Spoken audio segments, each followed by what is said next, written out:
In June 2011, Christchurch, New Zealand suffered an earthquake that left a lot of the city in chaos, destroying buildings and infrastructure and leaving over 50,000 homes without power. As a result, there were collapsed houses, ruptured water mains, flooding, and fires due to disrupted electrical lines.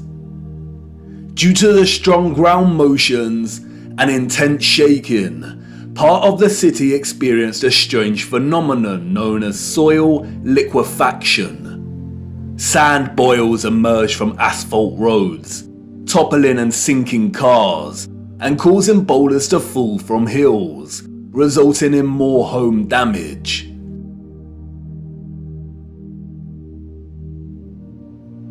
Soil liquefaction occurs when saturated soil loses its strength and stiffness in response to an applied stress, such as shaking or other sudden changes, such as a strong explosion.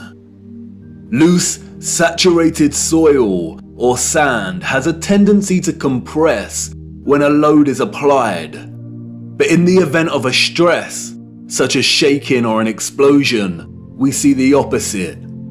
The soil tends to dilute, and the result is treacherous quicksand or quick clay. The land turns to liquid, causing structures of heavy mass such as buildings, infrastructure, and cars to start sinking, topple over, or collapse. It can also affect dams and bridges. Turbidity currents can also form huge landslides that are impossible to stop. In the worst case scenario, entire cities may be destroyed. As you can see, liquefaction can move entire areas of land. The mud can rise dramatically and rapidly, and its destructive force is unstoppable. It is a well-documented phenomenon. The 1964 earthquake in Nagata, Japan caused liquefaction, and we can see the effects very clearly in these photos. The same here with the 1964 Alaska earthquake. Buildings toppling, cars sinking, infrastructure collapsing. Once the stress has subsided, the soil begins to solidify once again, and we can see the aftermath. Uneven, muddy streets remain where there was once road paving. Returning to photographs of 19th century cities, we see a similar situation here. The roads are unrefined and full of mud. We see unsophisticated, uneven, coarse, and muddy roads everywhere against a backdrop of refined, sophisticated, and magnificent architecture. Could these cities have suffered the similar fate of soil liquefaction that we see in more recent times? Perhaps. But unfortunately, muddy roads is not enough evidence to base any conclusions on, is it? Children ask the most vital of questions, and adults, in their foggy stupor, usually provide the most unsatisfactory answers, often regurgitating learned nonsensical information that leave the child's imagination unfulfilled. Squelching along these muddy 19th century roads, observing their surroundings, a child may ask, why did they build the windows so low to the ground?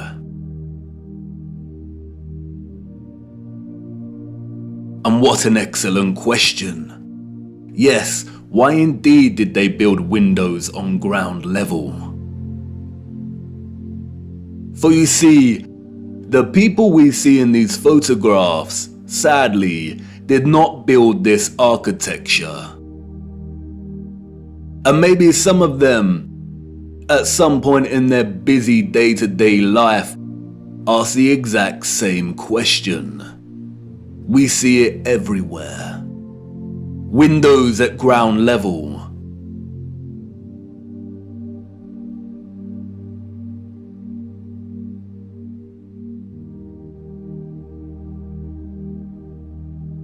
Windows partially below ground level.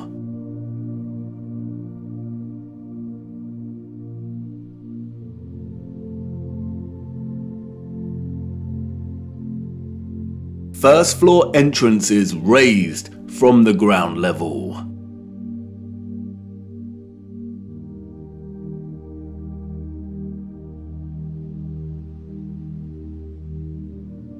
Steps leading down to entrances below ground level.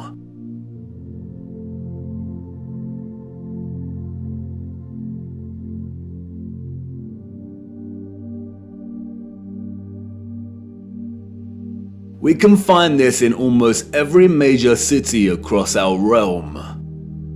In both old photographs and when we walk in the streets today. And what does it tell us? That a society with access to modest construction tools and horse and car constructed their infrastructure by first spending countless amounts of hours and energy clearing land with a depth of over 3 meters to begin their construction. Building basement floors is incredibly hard work. Since the 20th century, large powered excavation machines, such as backhoes and front-end loaders, have reduced the time and manpower needed to dig a basement dramatically, as compared to digging by hand with a spade. Perhaps you could say that our historical ancestors were just that dedicated to the architecture they built. And you could say that many of the sunken buildings we see are actually due to elevations and depressions in the natural landscape. The official narrative, which is always full of inconsistencies, perhaps would suffice if it was not for contemporary excavation. When we look at photographs such as this, it immediately dawns upon us that what we are seeing are windows and doors 2 to 3 meters below the ground surface.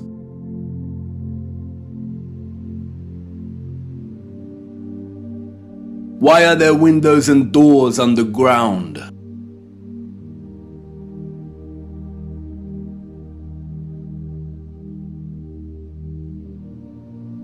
What is this that we see in our cities? Natural soil accumulation over time? Geologists have never been able to ascribe a consistent value to worldwide natural topsoil accumulation, because it is impossible. Some regions of our realm experience consistent topsoil accumulation, whereas other regions actually experience consistent erosion. Many historians and archaeologists have noted that many cities over the centuries have been destroyed through war, and natural phenomena such as earthquakes, volcanic ash, and flooding.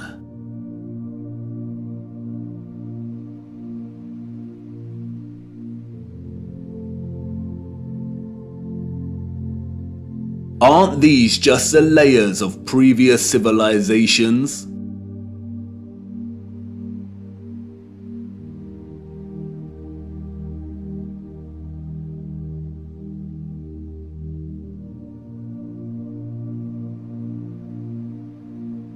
No, they are not. We see over and over again whole floors of buildings consistent with the architecture existing above the layer of ground.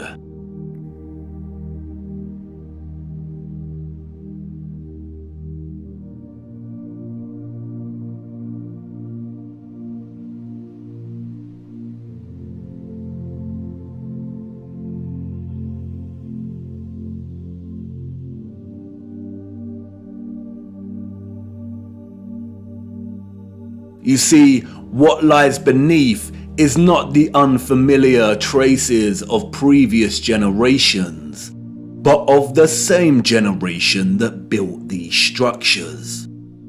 And once you really see this kind of sunken, buried infrastructure that exists in such prevalence across our world, you can never unsee it.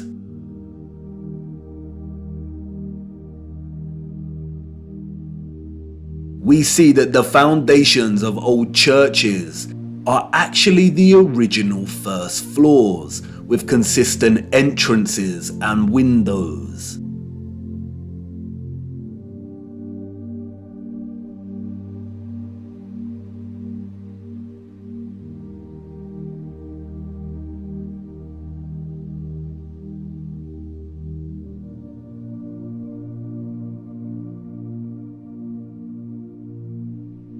We see mosaics unearthed.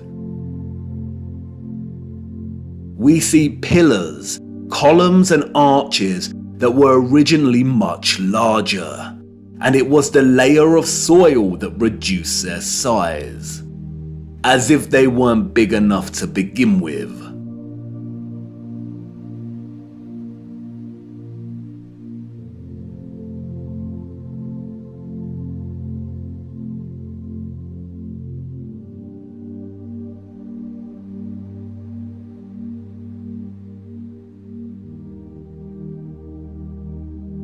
And like with the 1964 earthquake in Nagata, Japan, we also find many so-called ancient structures that are leaning, as if at some point the soil beneath these structures loosened and liquefied.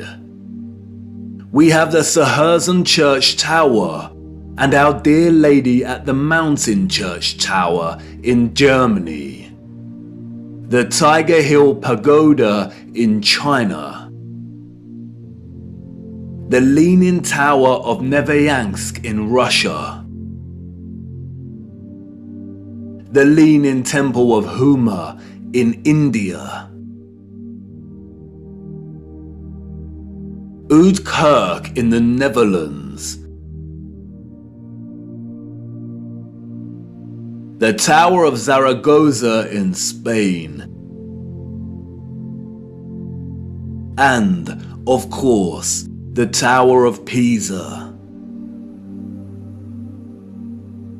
The official liars of the world try to justify the buried and tilting structures we see, filling our heads with stories of antiquity and ever-changing geology. But it becomes trickier for them when we turn our attention to America. If we are to believe their narrative, then all of the buildings we see in 19th century photographs of the burgeoning American cities are newly constructed.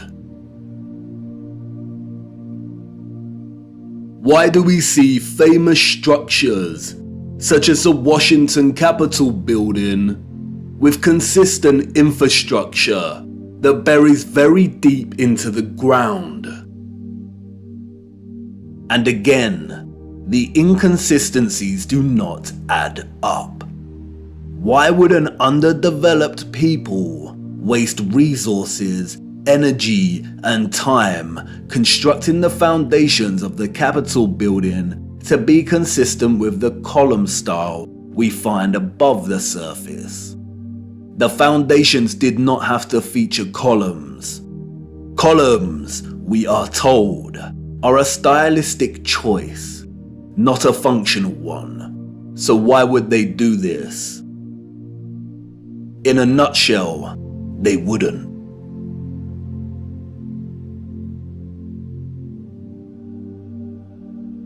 we see images that suggest that the people of the 19th century were actually concerned with moving a lot of the vast amount of mud we see, leveling the ground and excavating existing structures.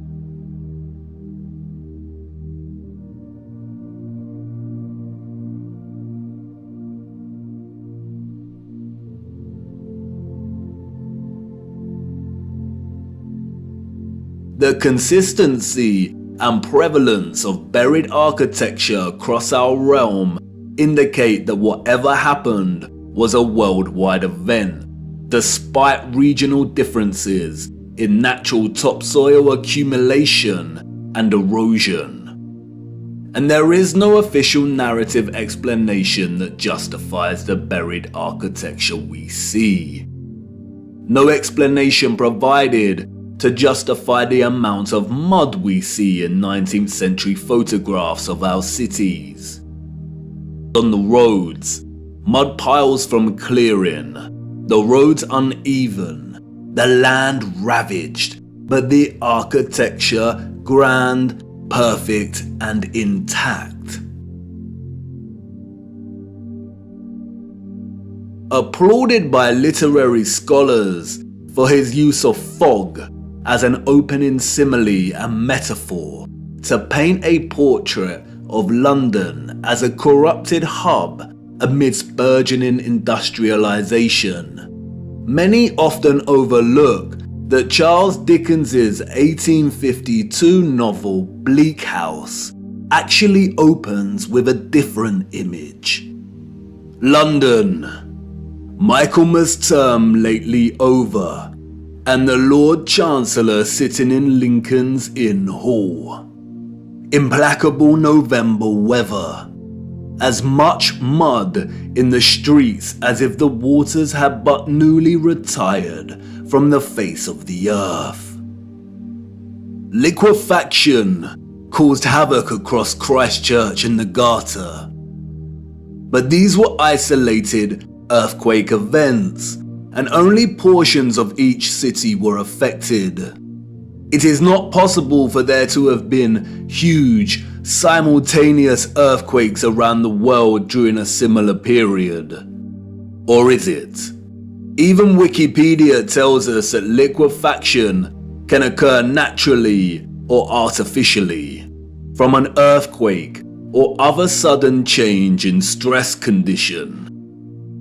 Even if this was the case, we do not see the same structural damage to the buildings in the 19th century like we do in cases such as Christchurch and the Garter. Most of the buried architecture we see is intact. It is either sunken or the ground level has been raised at least 3 meters, sometimes in a uniform manner, and other times partially buried in rolling mud hills, as if there were huge landslides. The strange case of the buried architecture provides the following conclusions: that what lies beneath are not the remains of previous civilizations. More often than not, the buried structures are consistent with the architecture we see above ground. That the structures are much larger than originally suspected, and therefore they are even more of a construction impossibility for a Victorian generation of horse and car, and those existing before them.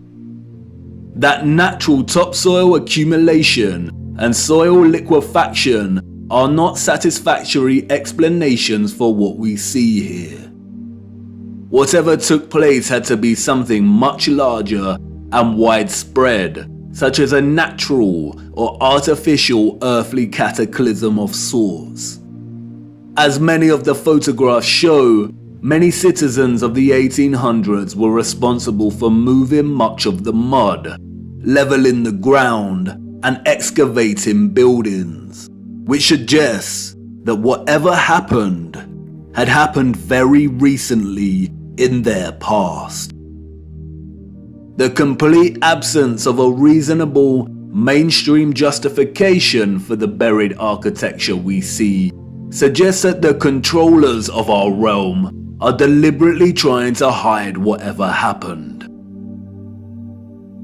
And what of the deserted cities we see in the earlier photographs? If these cities were truly empty, then we must ask why. We must also ask how all the people got there in the end. In the space of 30 or so years, we see a city go from barren to bustling.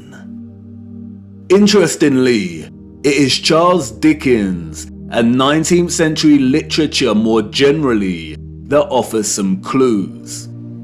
Two central themes run throughout 19th century Victorian literature: that of marriage and female chastity, and that of orphans and adoption.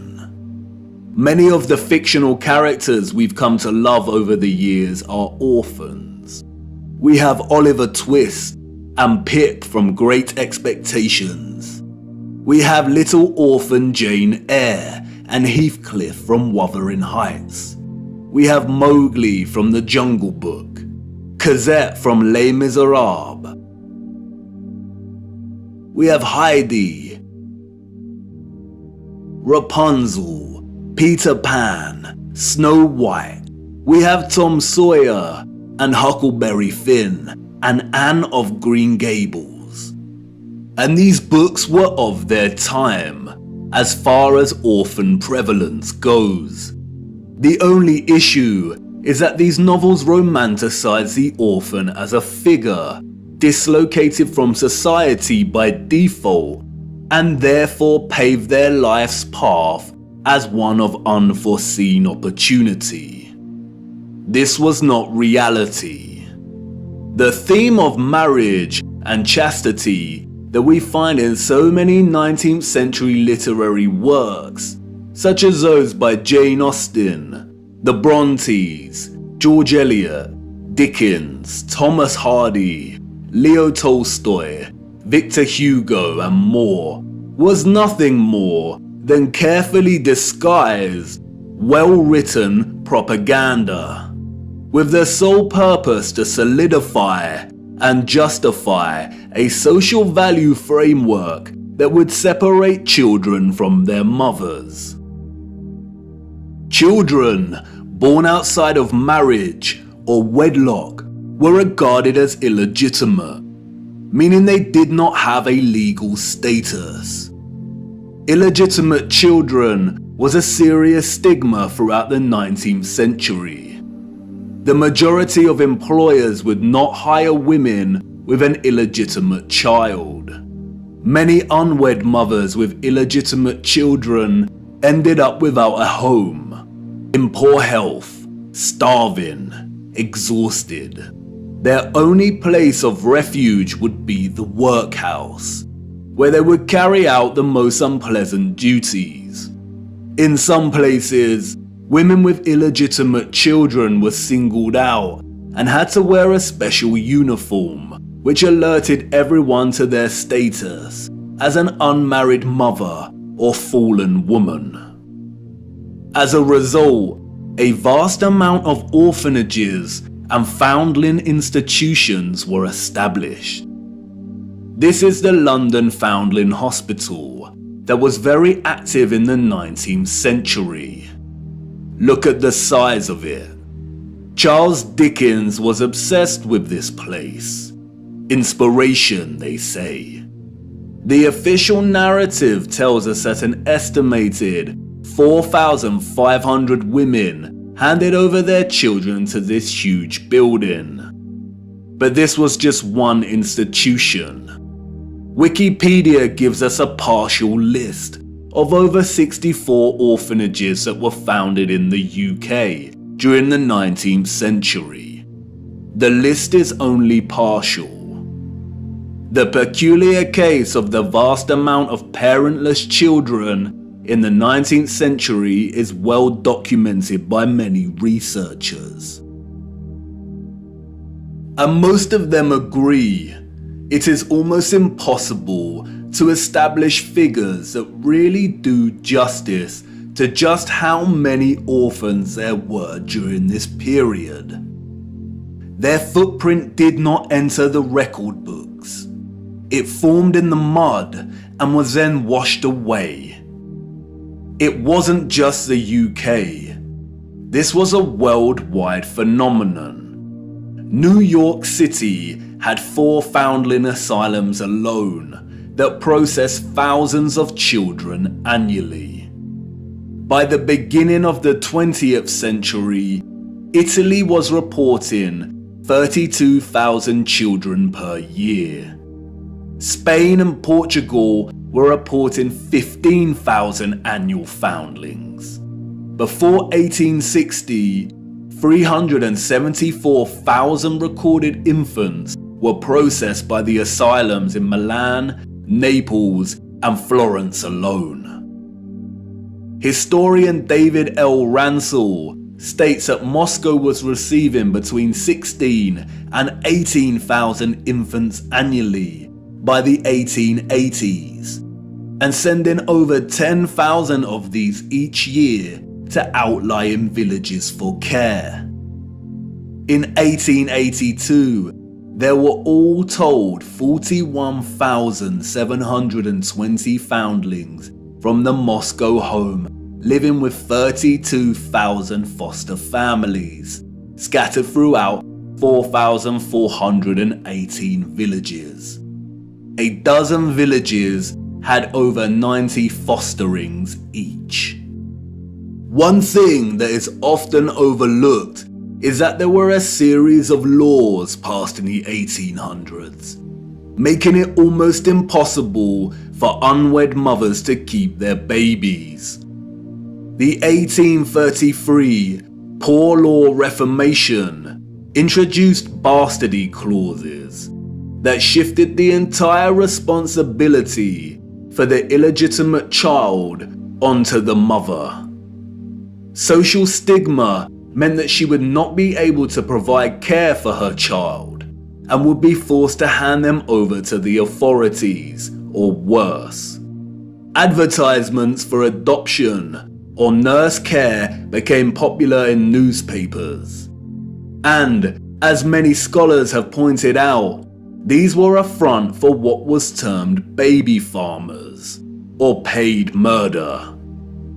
As Dorothy L. Haller states, the adverts may have been misleading to the general public, but read like a coded message to unwed mothers. No references are asked for, and none are offered. The sum of 15 shillings a week to keep an infant or a sickly child was inadequate, and a sickly child and an infant under 2 months were the least likely to survive, and the cheapest to bury. Infants were taken, no questions asked, and it was understood that for £12 no questions were expected to be asked. The transaction between the mother and the baby farmer usually took place in a public place, on public transportation, or through a second party. No personal information was exchanged. The money was paid, and the transaction was complete. The mother knew she would never see her infant alive again. Most children, however, were not murdered, but were dropped off at the doorsteps of orphanages or the workhouse. All children taken into these institutions were given entirely new identities. They were provided for with shelter, food, and clothing temporarily, and then sent off to workhouses or another location. Photographs in the 19th century were scarce, but towards the end of the century we see more photographs And the last continent to experience such mass exodus of orphans was the United States. And it is here that we see evidence of the orphan trains. The first group of these orphans arrived in Michigan in 1854, and from that moment on, the movement shipped hundreds of thousands of children across the states until it ended in 1929.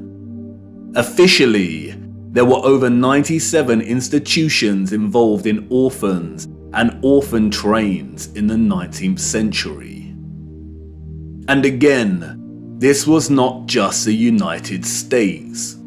Annie McPherson will go down in history as a woman who scammed more than 100,000 foundlings and shipped them from the United Kingdom to Canada, New Zealand, and South Africa, and even to the outer edges of the earth in Australia, so that they could be sold into child labour. Why do we see so many photographs of orphans in workhouses? Why are they working with machinery created for adult use? Were there not enough adults during this time to carry out this work? And then there is the strange case of the burgeoning American amusement parks at the turn of the 20th century. In addition to rides and exhibits, many of these parks featured an unusual attraction: infantoriums.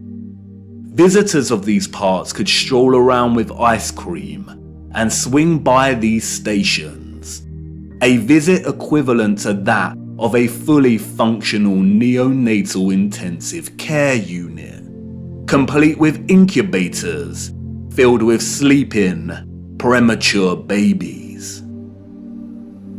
History has been kind to Martin Cooney. Touted as a hero, Cooney was the German mind behind the incubators. His first encounter with premature babies, we are told, was at the 1896 World's Fair. He knew immediately that the exhibition would save babies' lives. The technology to keep premature babies alive was expensive, and he knew the public would pay to see the babies in incubators. He would charge an entrance fee at the amusement parks to generate funds to help these babies live. Nurses tended to the babies as an enraptured public looked on. Like any other amusement, the premature baby exhibits included carnival barkers who tried to lure the public to come and see the babies. I don't know about you, but I find something very off about these incubators. Advertised as featuring living babies, a lot of the fairs where Cooney showed his babies also featured eugenics exhibitions. Eugenics is a field of corrupted pseudoscience that endorses selective breeding to improve the genetic quality of the human population. Eugenics was inspired by Darwinism and was a driving ideology that fueled the Nazis. Why are people paying to see living babies as if they had never seen a living infant before? Did people of the time not have their own babies? And where are these infants' parents?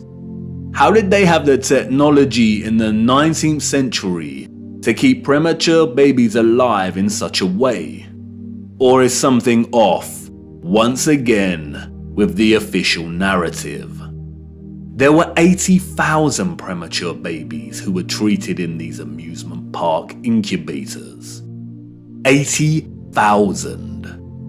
The hundreds of thousands of orphans in the 19th century are just barely believable. Were women really that carefree?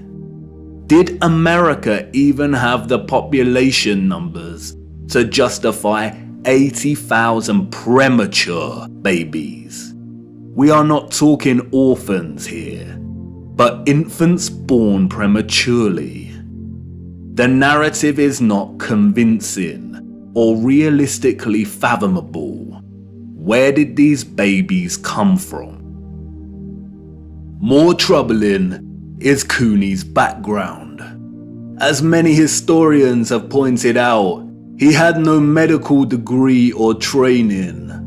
His story is a very similar one of unconvincing philanthropy that we find surrounding some of our contemporary figures today that also do not have medical degrees. And then there is Marie Dressler, a Canadian silent film and Depression-era movie star. She adopted one of these incubator babies. Celebrities and adoption. The official narrative conveniently leaves this out of her story and tells us that she may have had a daughter who died as a small child. But the photographs suggest otherwise. Did she adopt her incubator baby at one of these fairs? Were the fairs a front for illicit adoption of premature babies? Even if they were premature, did that mean they had no parents? Who owned and was responsible for these parks? And what happened to the babies once they grew and left the incubators? If something feels eerily wrong about the entire narrative surrounding these parks and orphans, it's because we are not being told the truth. Why were there hundreds of thousands of parentless children in the 19th century? Where did they come from? They were relocated all over the world. Europe, America, Russia, Australia, Canada. Why? Especially when most still had a living parent. If pregnancy out of wedlock was such a social stigma that resulted in such trauma, why would so many people put themselves in that position in the first place? Did the government really care about social morality enough to pass laws? And all the effort to build and maintain orphanages and orphan relocation networks, would this not burden governmental finances and administration systems? It certainly would have. But you see, there was a greater purpose behind the government's worldwide agenda: repopulation. The social narrative of chastity was nothing more than propaganda and justification for stealing children. The reason we see empty cities in the early 19th century is because they were in fact empty, void of population. And the reason they are bustling 30 years later is because orphans were shipped into these cities to repopulate them. You see, in the early 19th century, there was a worldwide reset of sorts through depopulation and then repopulation. The people we see in these photographs did not build this architecture. They inherited it, along with a lot of mud. Not only did they inherit it without a clue as to what it actually was and who it belonged to, but they were unknowingly complicit in repurposing pretty much all of these structures. I know, none of this is making much sense at the minute. You are probably wondering why on earth these cities were empty and full of mud. What happened that meant governments needed to repopulate the earth? And I know what you're thinking.